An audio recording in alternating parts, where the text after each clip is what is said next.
she said. "My therapist says your house is my safe space. You need to leave for a week." I nodded. "I understand." Then I left and had the water, gas, and electricity shut off for emergency repairs. Her panicked texts about the cold started 3 hours later. I, 39 male, am still trying to figure out where the woman I loved went and when this changeling took her place. My girlfriend, Serena, 35, and I have been together for 2.5 years. For the last 18 months, she's been living with me in the house I bought long before we met. It was good, easy, or so I thought. About 6 months ago, she started seeing a new therapist, Dr. Aris, and I mean she really started seeing him. Suddenly, our entire relationship dynamic was recontextualized through this lens of pop psychology buzzwords. If I forgot to take out the recycling, "Mark, you're defaulting on your share of the emotional labor. It makes me feel unseen."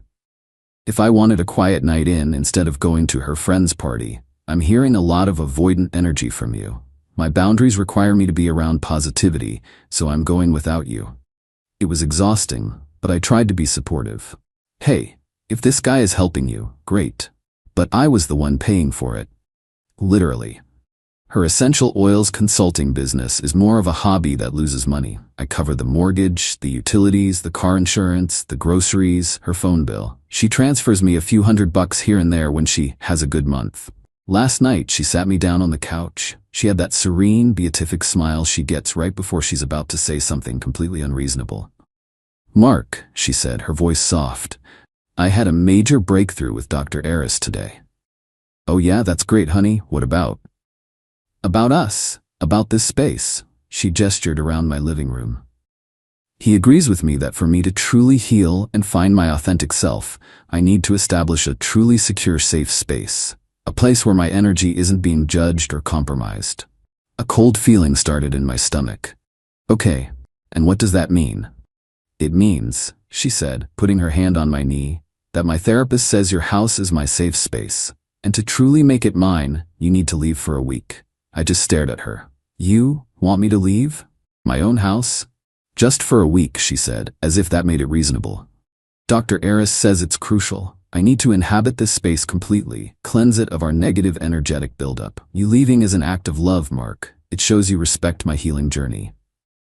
"And where am I supposed to go?" "Trisha's cousin has an Airbnb you could get. Or a hotel. It's only 7 days. It will be good for you too. You can stay somewhere and reflect on your energy, on how you contribute to my anxiety." I looked at her, really looked at her. There wasn't a trace of doubt. She 100% believed this, believed she had the right to evict me from my own home. And in that second, something in me just snapped. The part of me that had been making excuses, the part that had been paying for her healing, it just went quiet, and a new, colder, much more logical part of me took over. I nodded slowly. "I understand." Her face lit up. "You do? Oh, Mark, thank you. This is so healthy for us." "I totally get it," I said, standing up. "You need your space. I'll go pack a bag." "You're the best," she cooed, already picking up her phone, probably to text her best friend Trish and Dr. Aris the good news. I went upstairs and packed a carry-on. Clothes for a week. My laptop. My important documents from the desk. I walked downstairs, kissed her on the forehead. "All right, the house is all yours. Do your energetic cleansing. I'll see you in a week." "This is going to be so healing," she chirped. I walked out the front door, got in my car, and drove to a nice extended stay hotel about 20 minutes away. Checked in, connected to the Wi-Fi, and got to work. First, I called the gas company. I used the automated system. Report a hazard. I reported a strong smell of rotten eggs in the basement near the furnace. They, as required by law, scheduled an immediate emergency shutoff. Second, I called the water company. "I'm the homeowner. I need an emergency shutoff. I have a major internal pipe burst."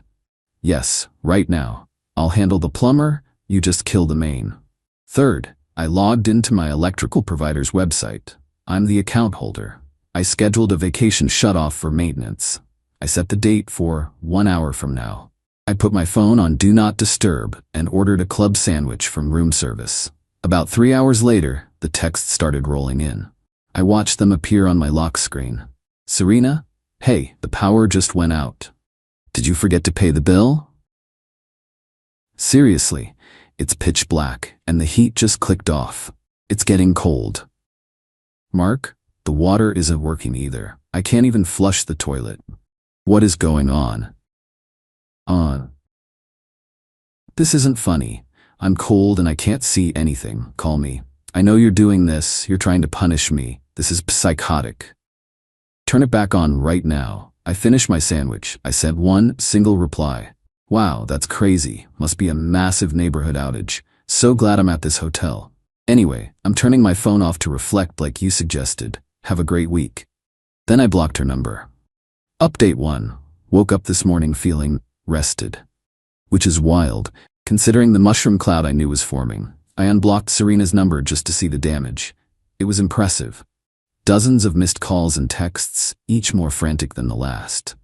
They culminated around 3 a.m. with, "I'm at Trisha's. You are a monster. My lawyer will be calling you." Then at 8 a.m. the real fun started. A call from an unknown number. I let it go to voicemail. The message? "Mr. My last name, this is Officer Darden. We've received a wellness check request from a Miss Serena. She claims you've locked her out of her home and created an unsafe living situation. Please give me a call back."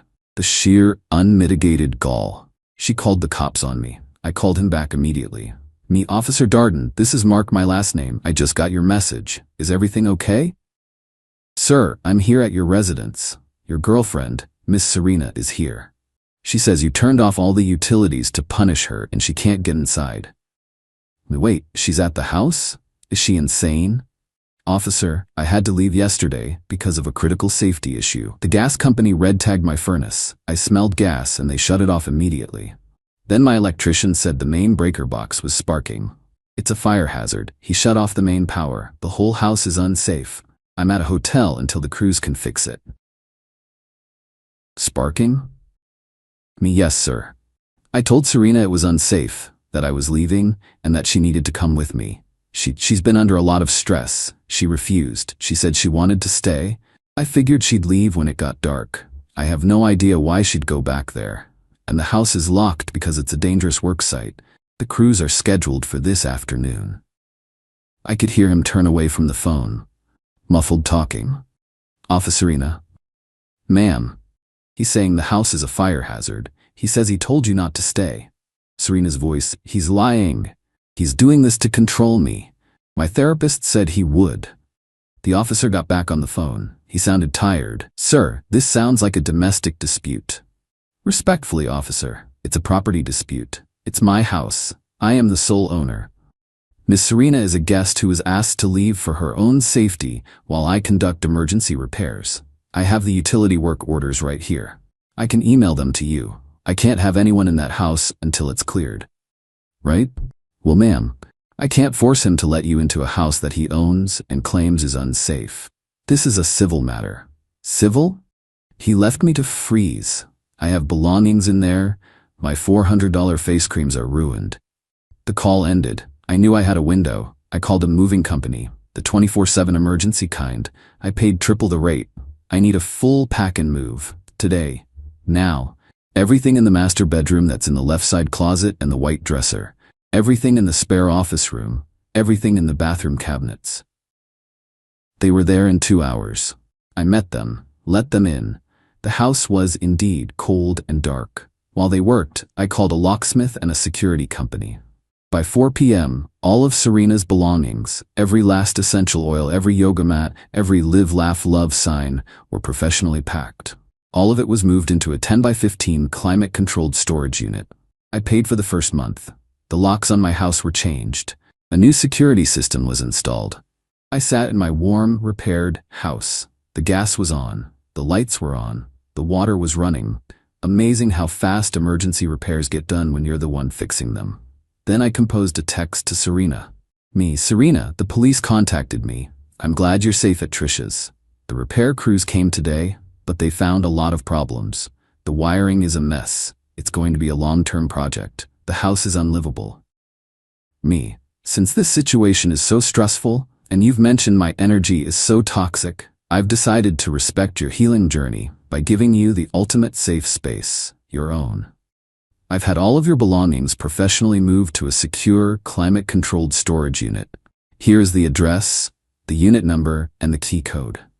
I've paid for the first month to give you time to figure out your next steps. Me. This relationship is over. You tried to evict me from my own home using therapy speak as a weapon. You called the police and lied about me. You are no longer welcome on my property. Any attempt to come here will be considered trespassing. Goodbye. I blocked her. Then I blocked Trish. Then I ordered a pizza. The real war I knew was just beginning. Update 2. The 2 weeks since StorageGate have been a masterclass in entitlement. I'd barely finished my pizza when the new offensive began. They couldn't reach my phone, so they went for my email. The first volley came from Trish. Subject: You are a sick man. Mark, Serena is having a full-blown panic attack. She's destitute because of you. She has nothing. You stole her belongings. We are going to the police tomorrow and reporting you for grand theft. You better return her things and pay her for the emotional distress you've caused, or you're gonna jail. You can't just throw a woman out. She has rights. I gotta admit, that one gave me a tremor. Jail? Grand theft? My logical brain knew it was nonsense, but the threat was still rattling. I immediately called my cousin who works in corporate law, who gave me the number of a friend who eats domestic disputes for breakfast. I had a consultation the next morning. My new lawyer, let's call him Ben, just grinned as I laid out the texts: the safe space demand, the utility shutoff, clever if a bit dramatic, and the storage unit receipt. She wasn't a tenant, Ben said, steepling his fingers. She paid no rent, had no lease. She was a long-term guest. You gave her notice to leave, admittedly a very creative notice, and you secured her property. She has no case for illegal eviction, and it's not theft if you've given her the keys to the storage unit where all her stuff is. She's just mad she's not living for free anymore. He drafted a beautiful, terrifying letter to Serena, which I emailed to her since she was blocked everywhere else. It basically said, "Our client Mark has terminated his personal relationship with you. Your status as a guest in his private residence is revoked. Your personal property has been secured at storage facility address, with 1 month's rent paid as a courtesy. Any attempt to contact our client, his family, or his place of employment will be viewed as harassment. Any attempt to enter his property will result in immediate prosecution for criminal trespass." This was the best part. We have copies of your texts demanding he vacate his own home, which show a clear intent to seize control of the property. We are confident a judge will see this as you acting in bad faith. That same afternoon, I got a whimpering email from Serena. The bravado was gone. "Mark, please. I can't afford that storage unit. I can't find my green ceramic tray, the one my aunt gave me. Did you throw it away? It was precious. And I need money. You can't just cut me off. I have no income. How am I supposed to live? Dr. Eris says this is financial abuse." Dr. Eris, the puppet master. This therapist was the root of all this. I'd been paying his invoices. I still had them. I did a little digging. Dr. Eris was not a doctor. He wasn't an LCSW, not an MFT, not a psychologist. He was a certified spiritual counselor who got his certification from an online weekend webinar. And that green ceramic tray? I knew exactly which one she meant. It was an ugly, lopsided thing she kept on her nightstand for her energy crystals. I hadn't seen it when the movers were packing. I went to check the bedroom. There, tucked behind the nightstand, was the tray. And under it, a small, folded receipt. It was from a men's cologne brand. A very expensive one, a brand I don't wear. The charge date was from 3 weeks ago. Suddenly, the safe space demand made a whole new kind of sense. The week I was supposed to be gone, the cleansing of my energy. She wasn't just trying to evict me, she was planning to replace me. My blood went from cold to boiling. This wasn't just entitlement anymore, this was a planned cuckolding. So I took a new step. I found the Dr. Eris Spiritual Guidance business page. I found his professional email, and I sent him a little message. Subject: invoice question and a lost item. "Hello Dr. Eris, you've been treating my now ex-girlfriend Serena. I've been paying your invoices. I'm writing because I believe there's been a mistake. Your counseling seems to have crossed a line from therapy into encouraging a hostile takeover of my home. Also, your friend, Serena, left something here. A receipt for cologne, and this ugly green tray. I have a new security system with cameras. I'm very interested to see if a spiritual guide has been making house calls. My lawyer Ben is also very interested. I expect you to handle this. And by handle this, I mean you need to make sure I never hear from Serena again. No legal threats, no emails, nothing. Or we'll all find out just how holistic your practice really is. I attached a photo of the receipt in the tray. I didn't expect a reply. I was wrong. Final update. The silence was, as they say, deafening. For about 48 hours. I was at my desk trying to untangle a code migration when my personal cell rang. It was Ben, my lawyer. Mark, you're not going to believe this. Oh God, what now? I just got a call, not from Serena's lawyer, from a lawyer representing a Mr. Eris, the therapist. My heart hammered. And Mr. Eris would like to resolve this amicably. His lawyer said his client is deeply concerned about Serena's instability and potential for misinterpretation of his guidance. Misinterpretation. Right, get this. Mr. Eris is generously offering to pay for Serena's storage unit for 1 full year. And he's offering you $5,000 for your trouble and emotional distress in exchange for you signing a non-disclosure agreement about him and his practice. I almost dropped the phone. The cologne receipt. That had to be it.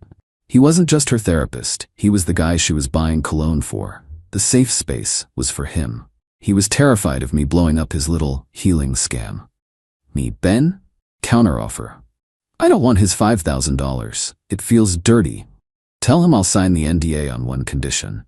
Ben, I'm listening. I want a formal, notarized letter from Serena.